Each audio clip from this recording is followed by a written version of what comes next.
சின்ன குட்டி பிள்ளைங்க பெரிய பிள்ளைங்கள மிரட்டுறாங்க பாருங்கள். சாப்பிடும் போது தான் சண்டை. 2 பேர் 3 பேர் சேர்ந்து சாப்பிட்றது கிடையாது. தனித்தனியாக போட்டால் தான் சாப்பிடுவாங்க. குட்டி கம்மியாக சாப்பிட அப்புறம் கக்கிட்டு இருப்ப. டேய் ஒன்று கொஞ்சமாக தான் சாப்பிடணும். சாக்கி உனக்கு போதும் சாமி.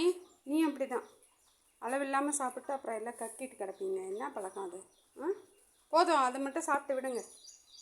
ரோசி சாப்பிட்டியா? ஏன் வெண்பட்டு விட்டுட்டு வந்துட்ட? போ ரோசி போ, கொஞ்சம் சாப்பிடு.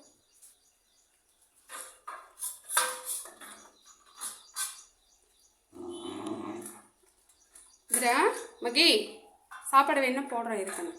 நெஞ்சு போடுறேன் இரு வரேன். சுகிமா மகி இரு எடுத்துகிட்டு வரேன். மகிக்கு சாப்பாடு பத்தலை இருக்கணும் கொண்டாடுறேன்.